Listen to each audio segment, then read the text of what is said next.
Hello दोस्तों, आप सभी का एक बार फिर से हार्दिक स्वागत है आपके अपने इस यूट्यूब चैनल पे। दोस्तों आज हम डिस्कस करेंगे बीपीएससी सेशन का पेपर, और ये पेपर अभी राजस्थान में 25 फरवरी को हुआ है। इसी पेपर के आंसर के आज हम डिस्कस करने वाले हैं। सबसे पहले हमारा जो पेपर रहेगा उस BNS 041 का रहेगा। BNS 041 सब्जेक्ट कोड है, जिसको राजस्थान में CHO 0001 सब्जेक्ट कोड दिया गया है। जो इग्नू से BNS 041 चलती है उसी को CHO 0001 यहाँ पे इग्नू ने मतलब RUHS ने इसको कोड दिया है। बाकी सिलेबस वही है, सब्जेक्ट वही है और MCQs भी वही है। तो इसी पेपर के हम टोटल 70 क्वेश्चंस आज जानने वाले हैं। इन सभी के आंसर्स हम जानने वाले हैं।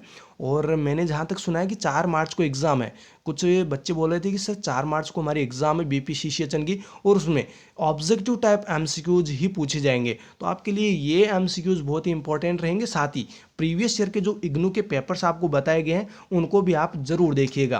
तो चलिए हम फटाफट से देखते हैं इस पूरे पेपर को। दोस्तों अगर आप हमारे चैनल पर पहली बार आ रहे हैं तो आप चैनल को सब्सक्राइब करके बेल आइकन बटन को ज़रूर दबा लेना, ताकि आपको आने वाली हर एक लेटेस्ट वीडियोज़ की अपडेट जल्दी से जल्दी मिलते रहे। चलिए हम फटाफट से इस पेपर को कंप्लीटली देख लेते हैं। ऑप्शंस आप पढ़ते रहना, डायरेक्ट क्वेश्चन और उसके आंसर्स मैं आपको बता देता हूं।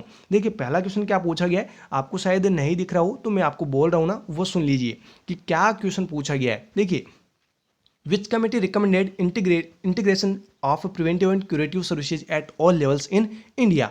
वो कौन सी कमिटी है जिसने ये रिकमेंड किया था कि इंडिया के अंदर जो प्रिवेंटिव और क्यूरेटिव सर्विस है जो ऑल लेवल्स के ऊपर अवेलेबल होनी चाहिए। ऐसा किस कमेटी ने ये डिसाइड किया था? तो यहाँ पर जो दोस्तों करेक्ट आंसर आपको करना हो, क्या करना, ऑप्शन सी, बॉर कमेटी। हालांकि RUHS ने चड्डा कमेटी इसको बताया, लेकिन चड्डा कमेटी आपका आंसर नहीं होगा। RUHS ने 2 क्वेश्चंस के आंसर्स वैसे रॉन्ग बताए हैं। पहले जब CHO की एग्जाम हुई थी उस दौरान भी कुछ क्वेश्चंस के आंसर्स गलत बताए थे, तो इस बार भी गलत ही बताए हैं। तो 2 क्वेश्चन जो आंसर्स गलत है वो मैं आपको बता दूंगा। पहला तो ये है कि बॉर कमेटी आपको यहाँ पे करेक्ट आंसर करना है। इग्नू ने बताया चड्डा कमेटी, ये चड्डा कमेटी नहीं होगा। ओके, नेक्स्ट क्वेश्चन देखिए, these are the health determinants except. यहाँ पे एक्सेप्ट से क्वेश्चन पूछा गया कि सभी क्या है, हेल्थ डिटरमिनेंट्स है, एक को छोड़कर। करेक्ट आंसर आपको करना है ऑप्शन फर्स्ट, इंटरेक्शन। इंटरेक्शन क्या नहीं है, हेल्थ डिटरमिनेंट नहीं है। बाकी जो तीनों ऑप्शन आपको दिख रहे हैं ये तीनों ऑप्शन क्या है, हेल्थ डिटरमिनेंट्स है। ऑप्शन आप पढ़ते रहना साथ साथ, यहाँ से कोई भी किसी भी प्रकार से क्वेश्चन बन सकता है। ओके, नेक्स्ट क्वेश्चन देखिए, early diagnosis of disease is a. यहाँ पर आपको सिंपली पूछा गया है कि जो अर्ली डायग्नोसिस है वो किस टाइप का प्रिवेंशन है। यहां पर आपको करेक्ट आंसर करना था ऑप्शन सी, सेकेंडरी प्रिवेंशन। बहुत सारे बच्चे बोल रहे हैं कि सर इसमें भी होगा, तो ये तो RUHS ने कहा है। बाकी आप जो पढ़ रहे हैं वो क्या गलत थोड़ी है, गलत नहीं है। जो आपको पढ़ाया जा रहा है वो भी सही है, जो आप पढ़ रहे हैं वो भी सही है। ये RUHS ने 2 क्वेश्चन जो गलत मिसप्रिंट किए थे, एक तो यहाँ पे चड्डा कमेटी उन्होंने गलत बताया था, यहाँ पर प्राइमरी प्रिवेंशन गलत बताया। बाकी यहाँ पे सभी जो MCQs है जिनके आंसर्स बताए हैं वो सभी सही है। देखिए यहाँ पर आपको जो करेक्ट आंसर करना है वो सेकेंडरी प्रिवेंशन ही करना है। Okay, early diagnosis and early treatment दोनों जो यहाँ पर क्वेश्चंस ऐसे पूछा जाए तो सेकंड प्रिवेंशन आपको करेक्ट आंसर में करना है। बाकी मैंने आपको अच्छे से समझा रखा है हर एक प्रिवेंशन को, मॉडल टेस्ट पेपर्स के अंदर और जो प्रीवियस ईयर के पेपर्स हुए थे उनके अंदर भी। नेक्स्ट क्वेश्चन देखिए, यहाँ पर 2 क्वेश्चन मिलेंगे आपको एक ही क्वेश्चन में। पहला देखिए यहाँ पे क्वेश्चन में क्या पूछा गया, the community development program was launched in 1952 with the aim. देखिए यहाँ पे 2 क्वेश्चन कौन कौन से हैं। पहला क्वेश्चन तो ये बनता है कि जो कम्युनिटी डेवलपमेंट प्रोग्राम है वो कब लॉन्च किया गया था, ये सिंपली आपको पूछा जा सकता है। करेक्ट आंसर क्या करना है, 1952, 1952 में। अब आपको क्वेश्चन ये भी पूछा जा सकता है कि ये जो प्रोग्राम है वो तो लॉन्च हो गया है 1952 में, लेकिन इसका उद्देश्य क्या है, एम क्या है, क्यों बनाया गया ये।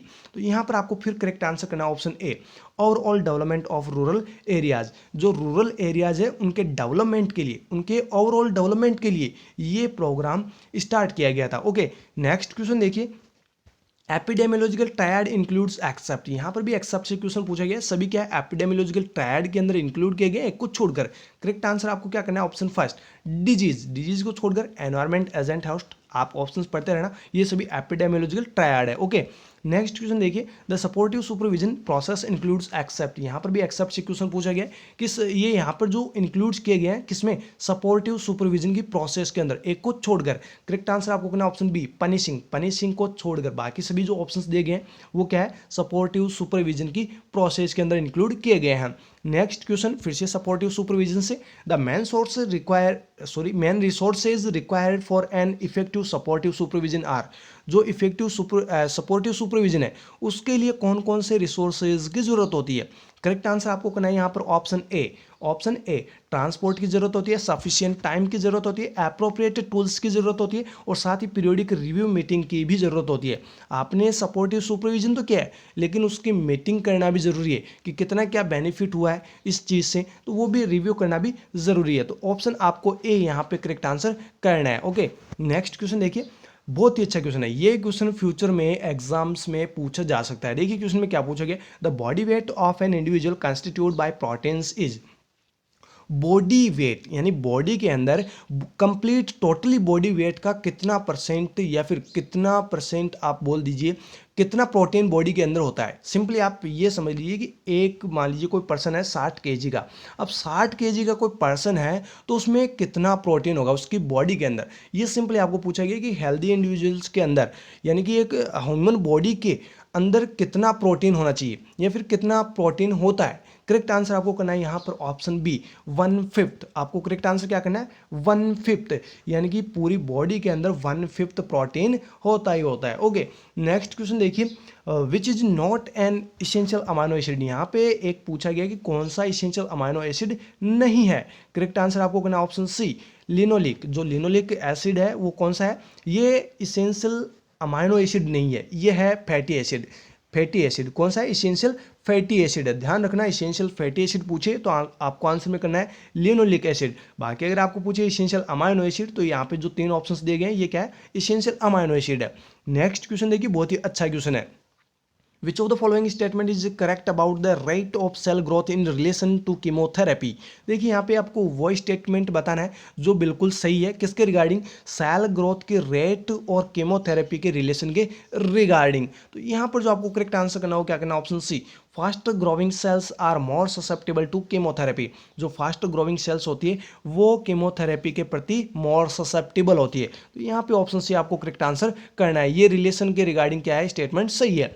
नेक्स्ट क्वेश्चन देखिए, एडवांटेज ऑफ मेल कॉन्डोम्स। जो मेल कॉन्डोम्स होते हैं उनके एडवांटेज आपको यहाँ पे पूछे गए। करेक्ट आंसर आपको करना option C, both A and B. ये जो कॉन्डोम्स होते हैं मेल कॉन्डोम्स ये इजीली अवेलेबल होते हैं, साथ ही cheap and easy to carry होते हैं, साथ ही ये ट्रिपल प्रोटेक्शन देते हैं। कौन सी डिजीज से, against STD, pregnancy, HIV and cancer of cervix. तो ये जो दोनों एडवांटेज है ये दोनों ही किसके एडवांटेज है, मेल कॉन्डोम्स के। अब देखिए नेक्स्ट क्वेश्चन, ये भी अच्छा क्वेश्चन है, बहुत सारे बच्चे यहाँ पे कंफ्यूज भी हुए होंगे। देखिए यहाँ पे क्वेश्चन में क्या पूछा गया, autoclaving a means of sterilization will destroy. यहाँ पे आपको पूछा गया कि जो ऑटोक्लेविंग है वो स्टरलाइज तो करती है लेकिन किसको डिस्ट्रॉय करती है, ये सिंपली आपको पूछा गया है। बहुत सारे बच्चों ने यहाँ पे पैथोजेनिक माइक्रो ऑर्गेनिज्म किया होगा, बहुत सारे ने नॉन पैथोजेनिक माइक्रो ऑर्गेनिज्म किया होगा, तो कुछ ने यीस्ट और मोल्ड्स भी किया होगा। तो ये आपके सभी आंसर्स क्या है, गलत है। आपको जो यहाँ पे करेक्ट आंसर करना था वो क्या करना था, option A, all micro organism. चाहे यीस्ट हो, चाहे पैरासाइट हो, चाहे बैक्टीरिया हो, चाहे वायरस हो, चाहे नॉन पैथोजेनिक हो, चाहे पैथोजेनिक हो, सभी जो भी माइक्रो ऑर्गेनिजम्स है सभी को डिस्ट्रॉय करने के लिए ऑटोक्लेविंग प्रोसेस यूज ली जाती है। ऑटोक्लेव स्टरलाइज करता है ऑल ओवर माइक्रो ऑर्गेनिज्म से। ओके, नेक्स्ट क्वेश्चन देखिए, position in which the patient is to be cared after lower extremity amputation is. देखिए बहुत ही अच्छा क्वेश्चन पूछा गया। ऐसे जो क्वेश्चंस होते हैं वो सेंट्रल लेवल के एग्जाम्स में भी पूछे जाते हैं। पोजीशन आपको पूछी गई कि उस पेशेंट को आप कौन सी पोजीशन दोगे जिसको लोअर एक्सट्रीमिटीज एम्पुटेशन हुआ है, मतलब लोअर एक्सट्रीमिटीज एम्पुटेशन हुआ उसके बाद आप उस पेशेंट को कौन सी पोजीशन दोगे। करेक्ट आंसर आपको करना है यहाँ पर option C, side lying with amputated side up. Side lying position तो देना ही, साथ ही जो एम्पुटेटेड पार्ट है उसको साइड अप करना, मतलब अपर ऊपर की तरफ उसको रखना है। ओके, ये पोजीशन उस पेशेंट को देनी है। नेक्स्ट क्वेश्चन देखिए, बहुत ही अच्छा क्वेश्चन पूछा गया और सिंपल क्वेश्चन पूछा गया, the percentage of water in human body is. यहाँ पर बहुत सारे बच्चे कंफ्यूज भी हुए होंगे कि जो ह्यूमन बॉडी है उसके अंदर वाटर की जो परसेंटेज है वो 80% होती है। कुछ ने किया होगा लेकिन यहाँ पे ये गलत है 80%। अगर बच्चों में पूछा जाता है कि बच्चों में कितनी बॉडी की अंदर कितने परसेंटेज वाटर की होती है, फिर आपको आंसर करना होता है 80% ये। लेकिन यहाँ पर आपको जो करेक्ट आंसर करना हो क्या करना है, ऑप्शन फर्स्ट 60%। ह्यूमन बॉडी में वाटर की 60% अमाउंट होती है। बच्चों में पूछे तो फिर आपको 80% करना है, बाकी आपको 60% यहाँ पे करेक्ट आंसर करना है। नेक्स्ट क्वेश्चन देखिए, फिर से पोजीशन का क्वेश्चन है, patient recovering from general anaesthesia should be position in. Patient recover हो रहा है या फिर पेशेंट को रिकवर करना है। जनरल एनेस्थेशिया पेशेंट को दिया है और उसको पोजीशन देनी है, रिकवरिंग पोजीशन आपको देनी है। करेक्ट आंसर आपको यहाँ पर करना है option D, side lying position. Side lying position आपको यहाँ पे क्या करना है, करेक्ट आंसर करना है। ओके, ये सेंट्रल लेवल के एग्जाम्स में ऐसे क्वेश्चंस पूछे जाते हैं। ओके, नेक्स्ट क्वेश्चन देखिए, sign of local infection include. यहाँ पे आपको साइन बताने हैं लोकल इन्फेक्शन के। यहाँ पर आपको करेक्ट आंसर करना है option C, redness, pain, swelling of the area. Redness होगी, पेन होगा और साथ ही स्वेलिंग हो जाएगी उस एरिया के अंदर। बाकी आप ऑप्शन साथ में पढ़ते रहना दोस्तों। नेक्स्ट क्वेश्चन है, for eye examination instrument used. Eye examination के लिए कौन सा इंस्ट्रूमेंट यूज लिया जाता है? करेक्ट आंसर आपको करना है ऑप्शन डी, ऑप्थेल्मोस्कोप। कौन सा स्कोप? ऑप्थेल्मोस्कोप। यहाँ पे एक है हैमर साउंड, यहाँ पे एक है हैमर, दूसरा है ऑटोस्कोप। ये ईयर एग्जामिनेशन के लिए या फिर ईयर की कोई भी एबनॉर्मलिटी को डिटेक्ट करने के लिए यूज लिए जाते हैं। ओके, स्टेथोस्कोप जिसको आप बीपी में यूज लेते हैं या फिर साउंड्स ऑस्कल्टेट करने के लिए स्टेथोस्कोप को यूज लेते हैं। और जब आप बीपी लेते हैं तो उस दौरान भी आपको स्टेथोस्कोप यूज करते हैं। बाकी कुछ लोग नहीं भी करते हैं, ऐसी कोई बात नहीं बीपी में तो, लेकिन यहाँ से आप इस स्टेथोस्कोप से साउंड्स को ऑस्कल्टेट करते हैं। ऑप्थेल्मोस्कोप आपको यहाँ पे क्या करना है, करेक्ट आंसर करना है। नेक्स्ट क्वेश्चन देखिए, infection occurring in a patient while in A hospital और हेल्थ एरिया। यानी हॉस्पिटल के अंदर अगर किसी पेशेंट को इन्फेक्शन होता है तो ये कौन सा इन्फेक्शन है, ये किस टाइप का ये डिजीज कंडीशन है? करेक्ट आंसर आपको करना ऑप्शन बी, और ये बहुत बार एग्जाम्स में पूछा भी जा चुका है, नोजोकॉमियल इन्फेक्शन, जिसको HAI भी कहा जाता है। क्या कहा जाता है? HAI। आप बताइएगा HAI का मतलब क्या होता है? ओके, नेक्स्ट क्वेश्चन देखिए, daily protein requirement for an adult Indian adult is. Indian adult को कितने प्रोटीन की डेली जरूरत होती है? करेक्ट आंसर करना ऑप्शन फर्स्ट, 1 ग्राम पर केजी बॉडी वेट। यानी कि बॉडी वेट के पर 1 किलोग्राम 1 ग्राम प्रोटीन की ज़रूरत होती है। मान लीजिए कोई 60 केजी का पर्सन है तो उसको 60 ग्राम प्रोटीन की ज़रूरत होगी। अगर आपको प्रेगनेंसी में पूछे तो प्रेगनेंसी में एडिशनल 20% या फिर 20 ग्राम जो है एडिशनल चाहिए होता है। मतलब 60 केजी कोई महिला है, अब उसको आपको ये पूछे कि 60 केजी कोई महिला है और वो प्रेग्नेंट है, उसको कितने प्रोटीन की ज़रूरत होगी, तो फिर आपको आंसर में क्या करना होगा वहाँ पे 80 ग्राम। 80 ग्राम। ओके, नेक्स्ट क्वेश्चन देखिए, बहुत ही अच्छा क्वेश्चन है। यहाँ पर बहुत सारे बच्चे कंफ्यूज भी हुए होंगे और गलत आंसर भी किया होगा। देखिए क्वेश्चन में क्या पूछा गया, ideally how much dietary enough should be provided by fats. Fats से कितनी आइडियली डाइटरी एनर्जी लेनी होती है या फिर कितनी जो एनर्जी है वो प्रोवाइड करता है कौन? फैट। तो यहाँ पर जो आपको करेक्ट आंसर करना था वो क्या करना था? Option B, 20 to 30%। 20 to 30% आपको यहाँ पे करेक्ट आंसर करना था। जिन्होंने ऑप्शन ए किया है या डी किया है उनका आंसर गलत हुआ है। ओके, ऑप्शन बी आपको यहाँ पे करेक्ट आंसर करना था। नेक्स्ट क्वेश्चन देखिए, functions of vitamin A except, यानी जो सभी यहाँ पे फंक्शंस है वो किसके हैं? विटामिन ए के हैं, एक को छोड़कर। करेक्ट आंसर आपको करना option D, regulate metabolic action in the body. Vitamin A कभी भी मेटाबॉलिक एक्शंस को रेगुलेट नहीं कर सकता है। बाकी स्किन और म्यूकस मेम्ब्रेन को हेल्दी बना सकता है, आंख को प्रोटेक्शन दे सकता है, बॉडी के अगेंस्ट जो है इन्फेक्शन से प्रोटेक्ट करवा सकता है। तो ये सभी कंडीशंस मतलब यहाँ पे जो फंक्शंस है वो विटामिन ए के हैं, जो नहीं है वो कौन सा नहीं है? Option D. नेक्स्ट क्वेश्चन देखिए, किरेटोमलेशिया, फिर से विटामिन ए से question, keratomalacia is a result of vitamin A deficiency, यानी विटामिन ए की डेफिशिएंसी से होने वाली डिजीज कंडीशन है किरेटोमलेशिया। नेक्स्ट क्वेश्चन देखिए, बिल्कुल सिंपल क्वेश्चन है, vitamin B1 deficiency disease. Vitamin B1 की डेफिशिएंसी से कौन सी डिजीज होती है? बेरी होती है। सिंपल सा क्वेश्चन है। और जो पेलाग्रा है वो किसकी वजह से होता है? नियासिन। किसकी वजह से? नियासिन, जिसमें 3D भी देखने को मिलता है। मैं बार बार यही क्वेश्चन बताता हूँ कि 3D नियासिन की कमी से, और इसको विटामिन B3 भी कहते हैं क्योंकि ये क्वेश्चंस एग्जाम में पूछे जाते हैं। इसका भी विटामिन सी की कमी से, और जो स्टोमेटाइटिस है वो विटामिन B2 यानी कि राइबोफ्लेविन की वजह से। एंगुलर स्टोमेटाइटिस आपने पढ़ा होगा, तो ये सभी आपको ध्यान में रखने हैं। नेक्स्ट क्वेश्चन देखिए, the total weight gain A women during pregnancy range from. आपको पूछा गया कि प्रेगनेंसी के दौरान कितना वेट गेन होता है। करेक्ट आंसर आपको करना ऑप्शन डी, 9 to 12 kg, 9 से 12 kg। नेक्स्ट क्वेश्चन देखिए, thick yellow viscous liquid secretes by breast in small amount for first few days after delivery known as. जो डिलीवरी हो जाती है उसके बाद में 1-2 दिन या 3-4 दिन जो ब्रेस्ट से मिल्क सिक्रेट होता है उसकी आपको कंसिस्टेंसी बता रखी, वो थिक होता है, येलो होता है, साथ ही विस्कस लिक्विड फ्लूइड होता है। तो इसको क्या कहते हैं? यहाँ पर आपको करेक्ट आंसर करना ऑप्शन बी, कोलोस्ट्रम। इसको क्या कहते हैं? कोलोस्ट्रम, जिसको first immunization of the baby भी कहा जाता है। क्वेश्चन आपको पूछा जा सकता है, first immunization of baby is called, या फिर फर्स्ट इम्यूनाइजेशन ऑफ बेबी जो है वो किसको कहेंगे? आपको ऑप्शंस में दिए जाएंगे BCG, आपको वैक्सीनेशन के भी कुछ वहाँ पे दिए जाएंगे, BCG, OPV, कोलोस्ट्रम, मिकोनियम, इस प्रकार से आपको ऑप्शन मिलेंगे। करेक्ट आंसर आपको करना होगा वहाँ पर भी कोलोस्ट्रम। इसको क्या कहते हैं, फर्स्ट इम्यूनाइजेशन ऑफ बेबी भी कहते हैं।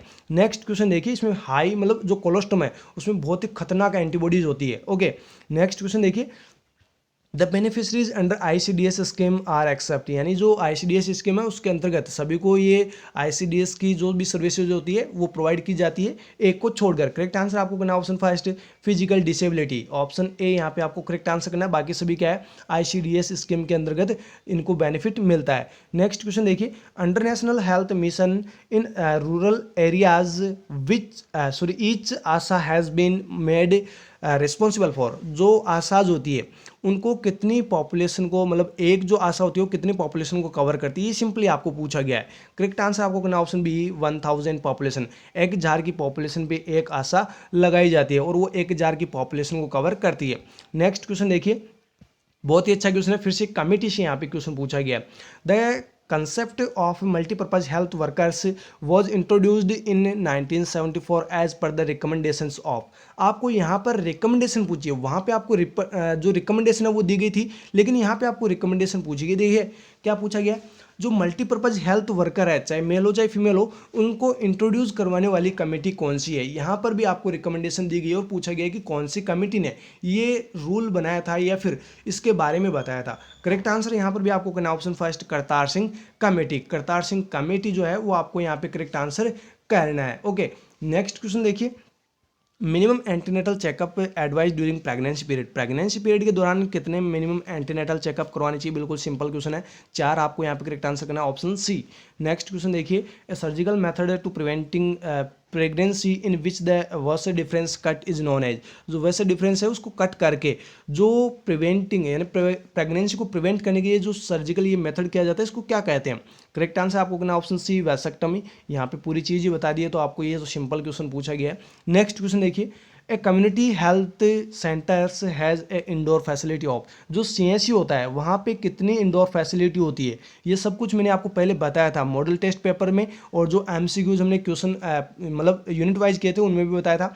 यहाँ पर आपको करेक्ट आंसर करना option first, 30 beds. Next question देखिए, नेक्स्ट क्वेश्चन बहुत ही अच्छा क्वेश्चन है, ये भी मैंने आपको बताया और ये इग्नू में पूछा भी गया था। देखिए क्वेश्चन में क्या पूछा गया, an individual who has been exposed to an and harbors a disease causing organism but has not shown any symptoms and sign of the illness at any point of the time is called as, देखिए इस question का कहने का मतलब ये है कि कोई भी ऑर्गेनिज्म किसी पर्सन की बॉडी के अंदर एंटर हुआ, बॉडी के अंदर वो ऑर्गेनिज्म एंटर तो हो गया लेकिन उस ऑर्गेनिज्म के कोई भी साइन सिम्टम्स शो नहीं हो रहे हैं, लेकिन वो ऑर्गेनिज्म किसके अंदर प्रेजेंट है, बॉडी के अंदर प्रेजेंट है, साइन सिम्टम बिल्कुल भी शो नहीं हो रहे हैं, तो इसको क्या कहेंगे, इसको कहेंगे हेल्दी करियर। ऑप्शन डी आपको यहाँ पे करेक्ट आंसर करना है। ये कौन सा करियर है, हेल्दी करियर है। नेक्स्ट क्वेश्चन देखिए, some infection disease can be transmitted from the mother to fetus through placental known as, simply आपको ये पूछा गया कि जो मदर से फिटस की तरफ जो भी डिजीजेस ट्रांसफर होती है प्लेसेंटा के थ्रू, इसको क्या कहेंगे,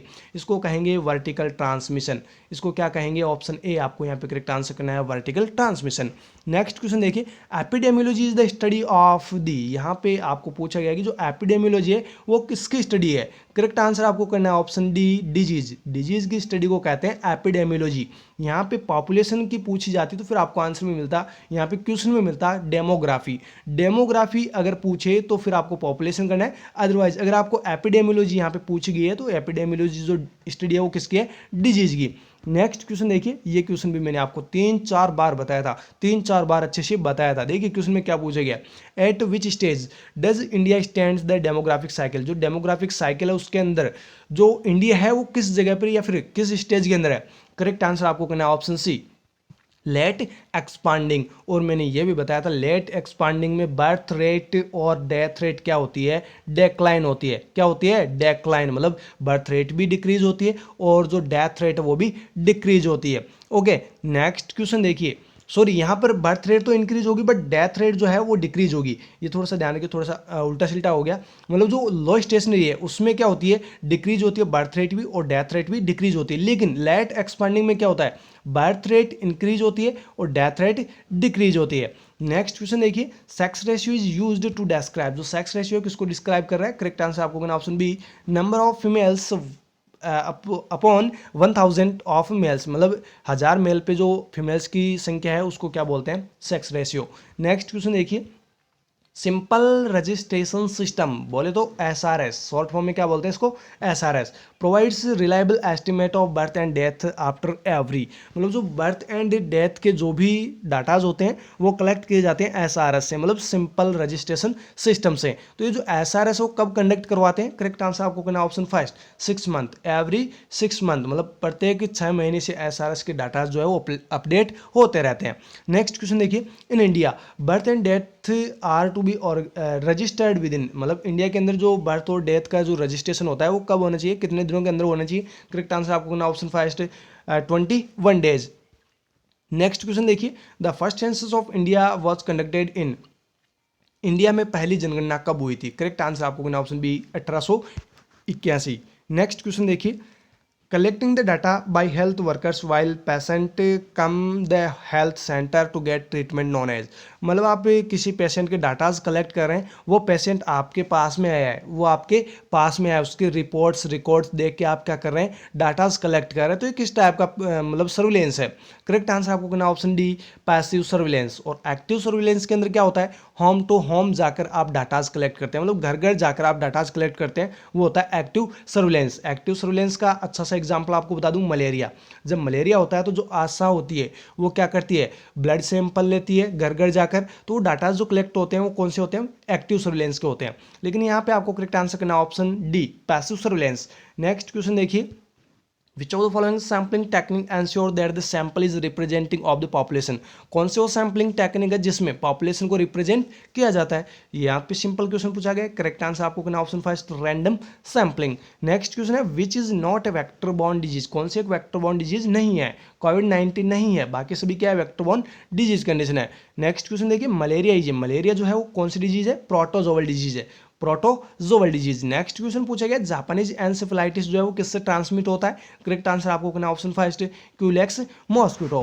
नेक्स्ट क्वेश्चन है, विच इज नॉट बैक्टीरिया, कौन सा एक बैक्टीरिया नहीं है, करेक्ट आंसर आपको करना ऑप्शन सी, एंटमीबा हिस्टोलाइटिका।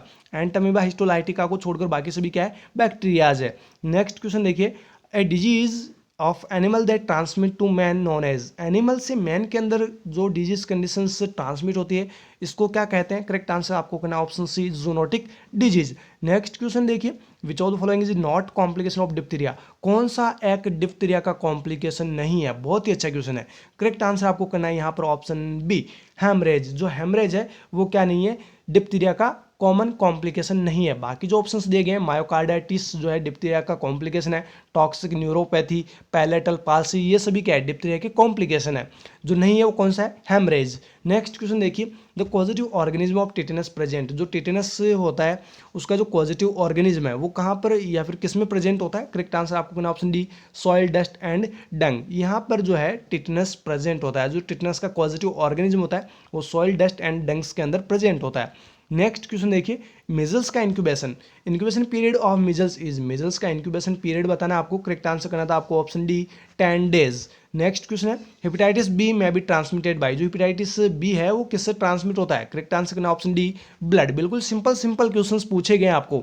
देखिए next question, when sexually transmitted infections left untreated they lead to complications except, मतलब जो STI है या फिर सेक्सुअली जो ट्रांसमिटेड इन्फेक्शंस है अगर आप उनको ठीक नहीं करते हैं तो कॉम्प्लिकेशंस कॉज कर सकते हैं, एक कंडीशन को छोड़कर। करेक्ट आंसर आपको करना ऑप्शन ए, heart disease. Heart disease sexually transmitted disease condition नहीं है, इसलिए अगर आप इसको ट्रीट नहीं भी करेंगे तो ये कॉम्प्लिकेशन कॉज नहीं करेगा, मतलब STI की कंडीशन ही नहीं है तो इसको ट्रीट करने से कोई फ़ायदा भी नहीं है और इसके कोई कॉम्प्लिकेशन भी नहीं होंगे। बाकी हार्ट डिजीज जो भी होती है उनको ट्रीट तो वैसे करना ही होता है, लेकिन क्वेश्चन के अकॉर्डिंग जो सेक्सुअली ट्रांसमिटेड डिजीज है अगर उनको आप ठीक नहीं करते हैं तो कॉम्प्लिकेशंस जो है इनफर्टिलिटी हो सकता है, सर्वाइकल कैंसर हो सकता है और साथ ही एक्टोपिक प्रेगनेंसी भी हो सकता है, हार्ट डिजीज नहीं होगी। ओके, नेक्स्ट क्वेश्चन देखिएगा, द नेशनल डिवॉर्मिंग डे यानी NDD is been observed in India, India के अंदर जो NDD है नेशनल डिवॉर्मिंग डे है वो कब ऑब्जर्व किया जाता है, कब सेलिब्रेट किया जाता है, करेक्ट आंसर करना ऑप्शन सी, 10 फरवरी, 10 फरवरी को। ओके, नेक्स्ट क्वेश्चन है, major cause of blindness in India among following is, यहाँ पे पूछा गया कि इंडिया के अंदर मेजर ब्लाइंडनेस का जो मेजर कॉज है वो क्या है, करेक्ट आंसर आपको करना ऑप्शन डी, कैटरैक्ट। कैटरेक्ट जो है वो मेजर कॉज है इंडिया के अंदर ब्लाइंडनेस का। नेक्स्ट क्वेश्चन देखिए, primary preventive measure to combat occupational hazards include accept.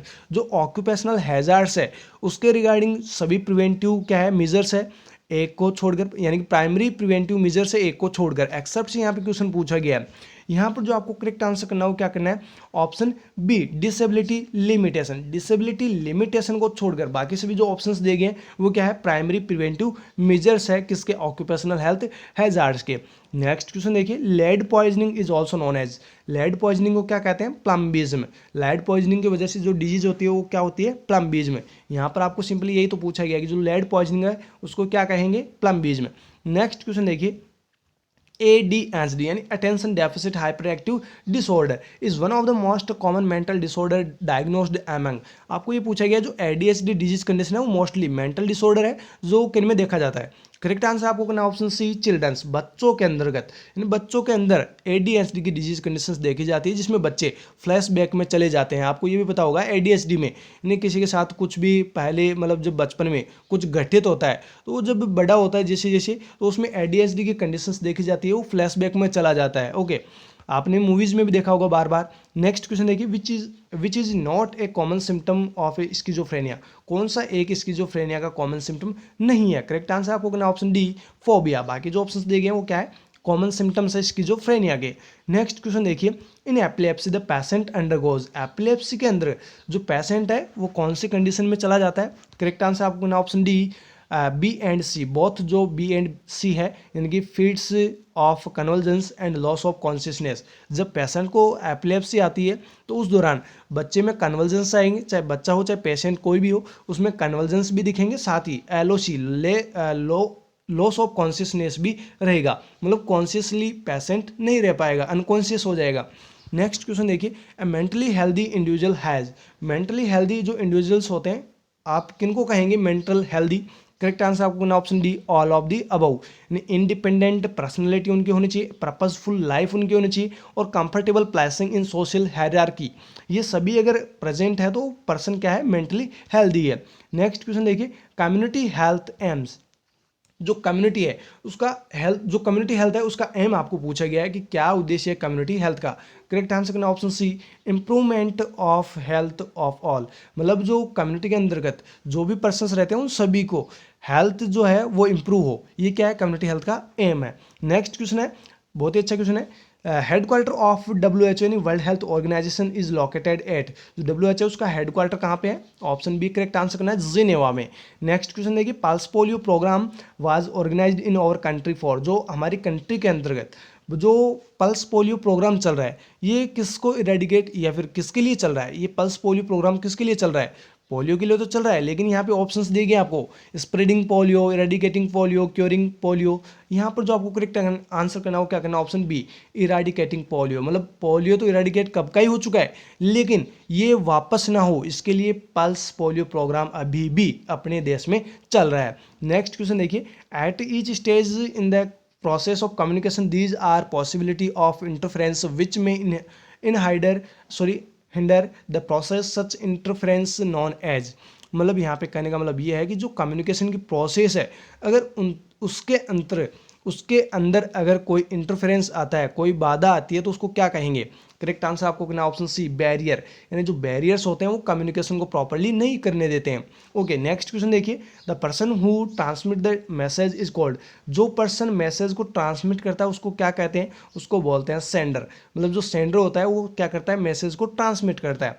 Next question देखिए, use autocratic leadership style when. जो ऑटोक्रेटिक लीडरशिप स्टाइल है वो कब यूज लेंगे। करेक्ट आंसर आपको करना है option A you have untrained employees and your department has poorly managed before your arrival। तो ये आपको यहाँ पे ऑप्शन करेक्ट करना है ऑप्शन ए। नेक्स्ट क्वेश्चन देखिए, मैनेजमेंट फंक्शंस इंक्लूड। मैनेजमेंट के सभी क्या है, फंक्शंस है। यहाँ पर करेक्ट आंसर करना है option D all of the above. Directing, controlling, directing, planning, organizing सभी क्या है, मैनेजमेंट फंक्शन है। नेक्स्ट क्वेश्चन देखिए, which one of the following is a communicable disease. यहाँ पर आपको एक कम्युनिकेबल डिजीज दी गई है वो आपको बतानी है। करेक्ट आंसर करना option A measles. Next question देखिए, a disease which if not controlled immediately is 100% fatal. वो कौन सी डिजीज कंडीशन है जिसको अगर आपने कंट्रोल नहीं किया इमीडिएटली तो 100% घातक होगी। करेक्ट आंसर करना ऑप्शन डी, रेबीज। अगर रेबीज को जल्दी से ठीक नहीं किया तो वो पर्सन के लिए बहुत ही खतरनाक हो सकती है, क्योंकि ये सीधा सेंट्रल नर्वस सिस्टम को अफेक्ट करती है। ओके, नेक्स्ट क्वेश्चन देखिए, primary prevention of dental caries include. Primary prevention आपको बताना है डेंटल कैरीज के रिगार्डिंग। करेक्ट आंसर करना है option C, dental health education. Primary prevention में आप क्या कर सकते हैं, डेंटल हेल्थ एजुकेशन दे सकते हैं। अगर आपको सेकेंडरी प्रिवेंशन पूछा जाता तो फिर आप कहते हैं कि अर्ली डिटेक्शन करेंगे और अर्ली ट्रीटमेंट देंगे। नेक्स्ट एंड लास्ट क्वेश्चन आज की सब वीडियो का देखिए, immediate first aid treatment for dog bite. अगर डॉग बाइट कर जाता है तो फर्स्ट एड ट्रीटमेंट आप क्या करेंगे। करेक्ट आंसर आपको करना option B, wash with soap and water for 15 minute. मतलब जो वुंड बना है जहाँ से डॉग ने बाइट किया है उस पार्ट को सॉप एंड वाटर से 15 मिनट तक कंटिन्यूस वॉश करते रहना है, धोते रहना है। ओके, ये आपका क्या रहेगा, प्राइमरी या फिर फर्स्ट एड फंक्शन रहेगा। तो ये थे अपने 70 क्वेश्चंस जो कंप्लीट हो चुके हैं। नेक्स्ट पेपर आपको जल्दी ही मिल जाएगा। तब तक के लिए आप हमारे साथ बने रहिएगा और अपने फ्रेंड्स को वीडियो की लिंक ज़रूर शेयर कर दीजिएगा और आप वीडियो को लाइक भी ज़रूर कर दीजिएगा। फिर मिलेंगे नए वीडियो के साथ, तब तक के लिए bye bye, thank you so very much.